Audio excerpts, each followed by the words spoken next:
కొత్త భయం పట్టుకుంది. మరి జగన్మోహన్ రెడ్డి గారు ఏమైనా మారిపోయారా? జగన్మోహన్ రెడ్డి గారి ఆలోచన తీరు ఏమైనా చేంజ్ అయిందా? మరి ఎందుకు కొడాలి నాని గారి మాటలో కొన్ని రకాలైనటువంటి పదాలు కూడా నిన్న మాట్లాడినటువంటి పరిస్థితి, ఏదైతే అంబటి రాంబాబును పరామర్శించి వాళ్ళ ఇంట్లో కలిసి బయటకు వచ్చిన తర్వాత మీడియాతో మాట్లాడినటువంటి సందర్భంలో ఒక మాట అన్నారు. ఒకసారి ఆ వీడియో ప్లే చేద్దాం. అంబటి రాంబాబు గారిని అమ్మనా బూతులు తిట్టిస్తే ఆయన ఆవేశంతో వీళ్ళందరూ ఎందుకు ఆయన్నే రమ్మనమని చెప్పి చంద్రబాబు నాయుడు గురించి మాట్లాడిన మాట వాస్తవం. అయితే ఇంటికి వచ్చి రియలైజ్ అయ్యి ఆయన ఏం చెప్పాడు, నేను ఆవేశంలో తప్పుగా మాట్లాడి ఉండాల్సింది కాదు, కాకపోతే ఆవేశంలో మాట్లాడాను కాబట్టి ఆ మాటలు వెనక్కి తీసుకుంటున్నానని చెప్పి అపాలజీ చెప్పాడు. అయినా కూడా ఏదో అంబటి రాంబాబు గారి ఇంటి మీద దాడి చేస్తే ఈ రాష్ట్రం ఉన్నటువంటి వైఎస్ఆర్ కాంగ్రెస్ పార్టీ మొత్తం తీసేస్తారు. ఒక్కసారి ఆపండి పాస్. సో ఏమంటున్నారు ఆయన, అంబటి రాంబాబు గారి లాంటి వాళ్ళని తీసేస్తే అంటే రాష్ట్రంలో ఉన్న వైసీపీని తీసేస్తారా జగన్మోహన్ రెడ్డి, ఈ విధంగా అరెస్టులు చేసుకుంటూ పోతే అని అంటున్నారు. మరి ఎందుకు వచ్చింది ఈ ఆలోచన? అంటే కొడాలి నానికి ఏమైనా కొత్త భయం పట్టుకుందా? మరి వైసీపీ నేతలను జగన్మోహన్ రెడ్డి గారు ఏమైనా తీసేయబోతున్నారా? మరి ఈ ఆలోచన రావడానికి కారణం ఏంటి? సో ఖచ్చితంగా ఏదో ఉంది. సో మరి జగన్మోహన్ రెడ్డి గారు ఈ విధంగా ఏదైనా తీసేసే ఆలోచనలో ఉన్నారా ఎవరినైనా అనే చర్చ ఒక్కసారి కంటిన్యూ చేయండి. ఏ కార్యకర్త కూడా వెనక్కి తగ్గేటువంటి పరిస్థితి లేదు. దాడి చేయటం కాకుండా ఇంట్లో ఆడవాళ్ళని బూతులు తిట్టడం, ఆడవాళ్ళు ఉన్నటువంటి ఇంటి మీద దాడి చేసి ఒక్కసారి ఆపండి. అప్పుడు పట్టాభిని కూటమి ప్రభుత్వం అధికారంలోకి రాకముందు పట్టాభిని తను జగన్మోహన్ రెడ్డి ప్రభుత్వంలో చేస్తున్న అరాచకాలను ప్రశ్నిస్తున్నారనే దాంతో సో వాళ్ళ ఇంటిపైకి దాడిపైకి ఏ విధంగా వెళ్ళారో మనం చూసాం. సో 8 సంవత్సరాల చిన్న కూతురు పట్టాభికి, టీడీపీ నేత పట్టాభికి సంబంధించినటువంటి కూతురు వాళ్ళ ఇంట్లో ఉంటే సో కేర్ టేకర్స్ ఆ పాప అంతే ఉన్నారు. సో వైసీపీ మూఖలు, నీలి రౌడీలు వాళ్ళ ఇంటిపైన దాడి చేసి ఇంట్లో ఉన్నటువంటి ఫర్నిచర్ కావచ్చు, కారు కావచ్చు అన్ని ధ్వంసం చేశారు. అప్పుడు ఆ పాప బిక్కుబిక్కుమంటూ బాత్రూంలో సో సింక్ కింద దాక్కున్నటువంటి పరిస్థితి కనిపించింది. ఎందుకు? ప్రాణ భయంతో. సో 1 ఇయర్ పాటు, 1 సంవత్సరం పాటు చాలాసార్లు పట్టాభి గారు చెప్పారు తను ఉలిక్కిపడి అర్ధరాత్రి కూడా లేచేది ఆ ఇన్సిడెంట్ గుర్తు చేసుకొని అని. మరి అక్కడ చిన్న పాప లేదా? సో అక్కడ వాళ్ళ ఇంట్లో ఆడవాళ్ళు లేరా? మరి అప్పుడు దాడి చేసినప్పుడు ఇదే కొడాలి నాని ఎందుకు మాట్లాడలేదు?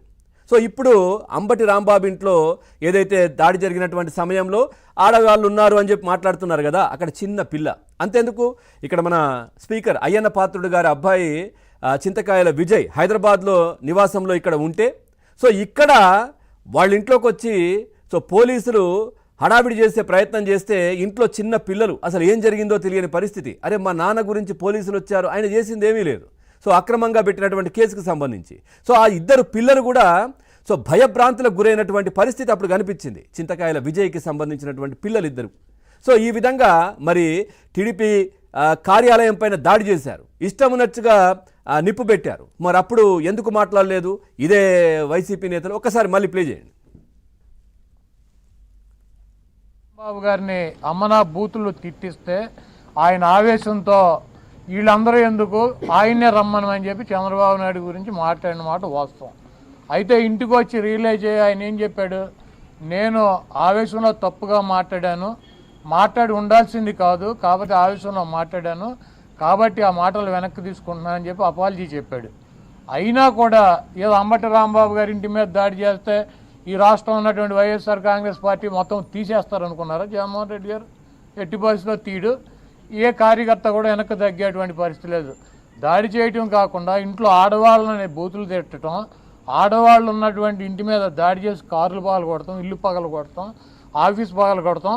ఈ చేతగాని పోలీసులు దగ్గరుండి కాపలాగా ఉండి ఇవన్నీ కూడా చేయించినటువంటి కార్యక్రమం. ఇది పోలీసులు నిజంగా కూడా అప్పుడు జగన్మోహన్ రెడ్డి గారు అధికారంలో ఉన్నప్పుడు ప్రవర్తించిన తీరు మనం చూసాం. అంటే ఎవరైతే బాధితులు స్టేషన్కి వెళ్ళి కంప్లైంట్ చేస్తారో వాళ్ళపైనే, బాధితులపైనే కేసులు పెట్టినటువంటి సందర్భాలు అప్పుడు ఎన్నో కనబడ్డాయి.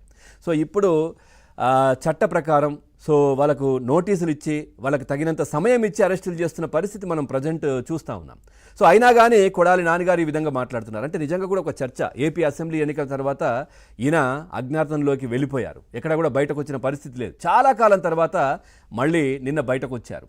సో మరి బూతులు తిట్టినటువంటి అంబటి రాంబాబును వెనకేసుకొస్తున్నటువంటి పరిస్థితి కనిపించింది. ఏ విధమైనటువంటి బూతులు తిట్టాడో మనం చూసాం. గతంలో ఎంతమందితో ఈ విధంగా మాట్లాడారో, ఏ విధంగా బూతులు తిట్టారో కూడా చూసాం. ఇక రెడ్ బుక్ను చూసి ఇంకోటి అంటున్నారు, కొడాలి నాని అంటున్నారు, రెడ్ బుక్ను చూసి భయపడేది లేదు. ఆ తర్వాత పోలీసులను చేతకాని వాళ్ళుగా ఈయన మాట్లాడుతున్నటువంటి పరిస్థితులు కనిపించాయి. ఇక అధికారంలో ఉన్న 5 ఏళ్ళు అసభ్యకర పదజాలాన్ని వాడినటువంటి ఈయన టీడీపీ జనసేన నేతలను ఏకవచనంతో పిలుస్తూ వ్యక్తిగత దూషణలకు ఏ విధంగా కొడాలి నాని దిగారో చూసాం. పవన్ కళ్యాణ్ గారిని కావచ్చు, చంద్రబాబు నాయుడు గారిని కావచ్చు, లోకేష్ గారిని కావచ్చు, ఇట్లా ప్రతి ఒక్కరిని ఏ విధంగా దూషించారో మనం చూసాం. సో పూర్తిగా గుడివాడలో ఓటమి తర్వాత ఈయన కనిపించకుండా పారిపోయిన పరిస్థితి. అంబటి రాంబాబు పరామర్శ సాకుతో మళ్ళీ బయటకు వచ్చి ఏదో హడావిడి చేసి జగన్మోహన్ రెడ్డి మెప్పు పొందే ప్రయత్నం ఏమైనా చేస్తున్నారా మరి ఏంటో తెలియదు. సో ఎందుకు మరి ఇదంతా హడావిడి మళ్ళీ చేస్తున్నారో తెలియదు. ఇప్పటికే గుడివాడలో కొడాలి నాని చేసినటువంటి అక్రమాలపై విచారణ కూడా పూర్తయింది. ఈయనను కూడా రేపో మాపో అదుపులోకి తీసుకొని అక్కడ ల్యాండ్కి సంబంధించి కావచ్చు, సెంటు భూమికి సంబంధించి కావచ్చు, ఇట్లాంటి చాలా అంశాలకు సంబంధించి అక్కడ వారిపైన కూడా కేసులు కావచ్చు, కంప్లైంట్లు కావచ్చు వస్తున్నటువంటి పరిస్థితి. ఇక నెక్స్ట్ ఖచ్చితంగా మరి ఎంక్వైరీలు ఉంటాయనే విషయాన్ని గుర్తుంచుకోవాలి. సో ఈ విధంగా మాట్లాడుతూ వీళ్ళు చేస్తున్నటువంటి ఇబ్బందికర పరిస్థితులు. సో దీనికి సంబంధించి మనం మరి ఏం జరగబోతోంది వైసీపీలో కావచ్చు, లేదంటే కొడాలి నాని భయానికి కారణం ఏంటి, మరి అంబటి అంత మంచోడు అంటున్నారు కదా, మరి ఆ విధంగా మాట్లాడుతున్నారు. ఓవరాల్గా ఈ అంశానికి సంబంధించి మనం చర్చలోకి వెళ్దాం. చర్చలో పాల్గొంటున్నారు రాజకీయ విశ్లేషకులు, సీనియర్ అడ్వకేట్ ముప్పల సుబ్బారావు గారు. సుబ్బారావు గారు నమస్కారం. అట్లాగే టీడీపీ పార్టీ కనపర్తి శ్రీనివాస్ గారు నమస్కారం. రైట్, సుబ్బారావు గారు ఏంటి సార్, నిన్న కొడాలి నాని చాలా కాలం తర్వాత బయటకు వచ్చి మంచోడు, అక్రమంగా కేసులు పెట్టారు, సో ఈ విధంగా అరెస్ట్ చేశారు.